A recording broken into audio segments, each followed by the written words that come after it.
All right, let's talk about some Giants talking some BS here. And the first one is the big one here, the Wink Martindale taking shots here at the Giants.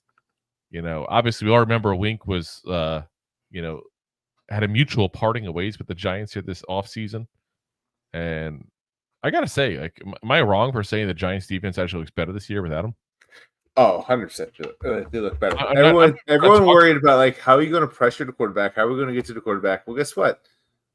We've gotten to the quarterback way more this year than prior years. Yeah. We can't stop it still. I'm not saying the defense is great. We can't stop the run. But you act like there was a difference of that. You act like there was of that for the past few years. Exactly. So anyway, Wink was talked to about the media after Michigan's last game, about his coaching future at Michigan, and he said it's a lot better than being in some places that are 2-7. So obviously, guys, we are still square in the mind of Wink Martindale, which is just crazy to me. It's like this guy went 2 places as a defensive coordinator in the NFL. And watch 3. I think he was a coordinator technically with the Broncos for a season as well and failed that miserably. But 2 stops recently as a defensive coordinator, Baltimore and New York. And both places was a mutual parting of ways, guys. Yeah.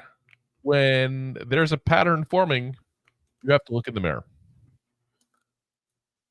And apparently Wink Martindale can't do that. Either he's a vampire or he has no mirrors in his house. I'm not sure which one, but yeah, you can't go that route. Like to talk trash about the Giants because they're 2-7, like that seems a bit, chaotic to do at that point. Like you can't even get a job in the NFL. I was gonna say, you were with this team last year, who was also not a good team. Started off very similar. Talk crap this year. By the way, Michigan also 3-3 after winning the national title last year. So good job, Wink. Yeah. Just throwing that out there for you, Wink. Throwing it out there. It's just, like I said, it just seems a little crazy to me that he's still talking trash about the Giants, of all people. Like, where are you getting at this? Move on. We've moved on. We haven't talked about Wink Martindale on this program probably, except in passing because of something in prior years that might have come up during conversations. Probably since right after he left. Like this is not like Saquon where like we keep on talking about it because he's popping up and rearing his ugly head. Like Wink Martindale has not been a topic of conversation. Mostly because he's irrelevant. Set to lose him. And again, he's not doing that great at Michigan, guys. Not doing that great. So, and once again, our defense is looking that much better. Yeah, got to be said. Now, former Giant Jon Feliciano, I remember him, the former Bill, who's also a center for the Giants for one season before going off to the San Francisco 49ers for the last 2 years, said on X, or formerly Twitter, whichever one you want to call it, said, crazy, obviously Washington, is 7-2 with that shitty offensive line coach, and then tagged the Giants in the post because he was being more petty than if Richard Petty and Tom Petty had a love child. Oh, Dick Petty? It seems a little crazy to me that, like, I get it. Washington's having a great year, guys.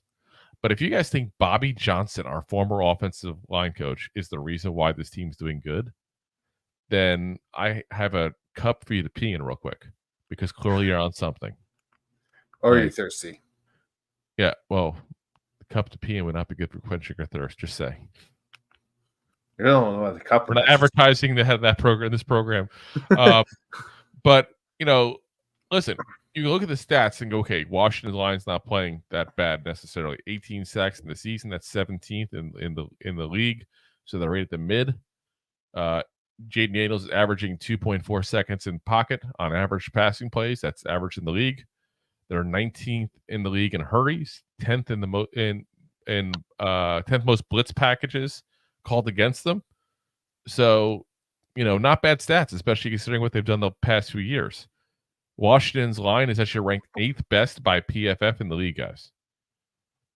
But I think you're crazy if you don't think it's a good part of that is due to Jaden Daniels and his maneuverability in the pocket and his ability to get out of trouble. Because if you watch the games that they play, I mean, listen, you got 2 of them where you've seen against us. You've seen, a quarter of their games, basically, if you've just watched the 2 games we played against them. And that's what he does. He moves out of the pocket when he has to. He gets out of trouble when he has to. He moves around just enough to make a play. That's not the offensive line. That's him. Yeah, he has the good ability to extend the plays. But he also has got a lot of talent in that arm and the ability to throw the ball down the field. It's like and everyone, yep, and everyone and their mothers were talking about that Hail Mary at the end of the game to beat the Bears. Yes. Jalen Hurts might want to take notes on how to throw a Hail Mary from that play, just saying. Definitely much better than what he threw in the Super Bowl. But I mean, that's I said. I think he needs to get some of the credit. Now, I have no beef with Jon Feliciano. Talking trash to support a former coach of his. I think that needs to be stated. Like, this is a guy who coached him in Buffalo. This is a guy who coached him in New York. This is a guy he has a good relationship with. And he spent 1 year in New York. The loyalty isn't there like it is for a guy who's been there 5-6 years. You know what I mean? Like, I'm not trying to say he should. I'm okay with him making the comments. I just think that he needs to look at the whole picture and not just try to form a narrative that nobody else is going to try to form just to talk up a guy who used to coach him. Again, I respect it. There's loyalty in that. There's nothing wrong with that. But you got to recognize what you really got there. And what you got is a quarterback that's doing very well, that's very mobile, and that is really helping out that offensive line. So, you gotta understand that part of it is going on, because it definitely is. If you like that clip, then you will love the full episodes too. Find us on your favorite podcast app and look for us on all your favorite social media platforms. Thanks so much. Please, I'm begging you. Please subscribe.